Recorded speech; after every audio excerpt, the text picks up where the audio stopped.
like most poets, Blake did not see all of his work published in his lifetime.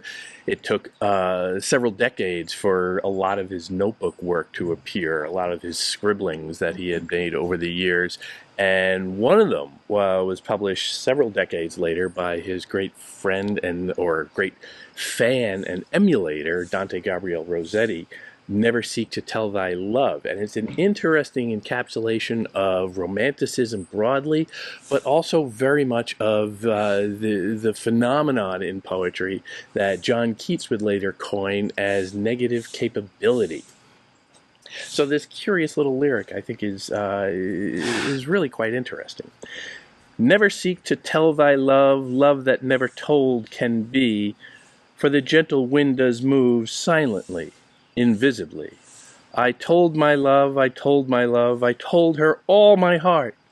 Trembling, cold, in ghastly fears, ah, she doth depart.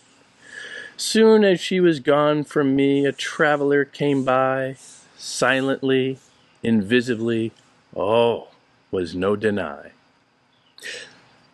Now that's a very curious example of Blake's work because it has a certain element of melancholy in it that I don't normally associate with Blake. Blake is a little bit more of a rager, but here he is adopting a bit of a romantic pose that I think is very interesting.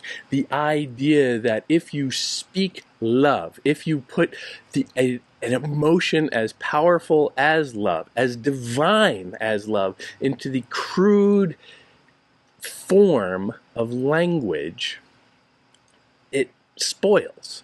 It is once again a concatenation of the divine and the earthly, and that struggle between the two, and the friction that builds up. The never seek to tell thy love, never seek to tell thy love. Interesting word there, seek. Also, in another version, he used never pain to tell thy love, but here it is chosen by the editors, the version seek, which I think is more outward looking than pain.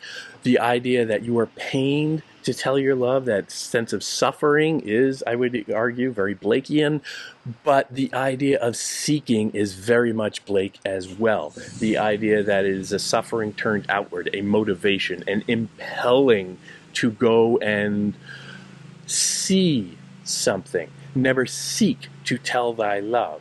Never seek to express the inexpressible. Love that never told can be. Yeah, okay. For the gentle wind does move silently, invisibly. The gentle wind, I would say, is a kind of inspiration, perhaps the divine wind of God, the sense of love, the experience of divinity on earth. I told my love, I told my love, I told her all my heart. It's such a plaintive little moment, very melancholy, very sweet, very not Blake, quite frankly. And trembling, cold, in ghastly fears, ah, she doth depart. It's kind of silly. It is not very indicative of the Blake that we know. Soon as she was gone from me, a traveler came by, silently, invisibly, oh, was no deny. So unresolved at that point, so vague and opaque. He's not really saying anything. That is very Blake.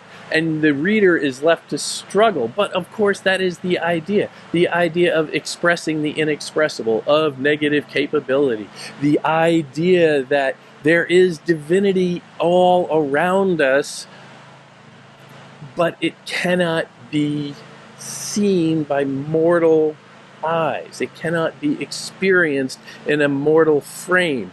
It cannot be spoken, which is an odd combination of thoughts for a poet.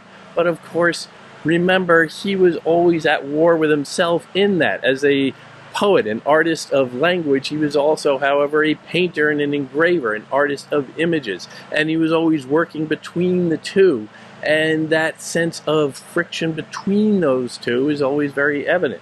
So when you see this poem and you get that sense that there is just something unreachable in language. There is just something inexpressible, ineffable in human experience. That, I would say, is very much in a Blakean mode. Perhaps in this one expression of it is him struggling to resolve the form and the content, struggling to resolve the inexpressible with his impelling need to express, which of course is the struggle that we see with him again and again and again.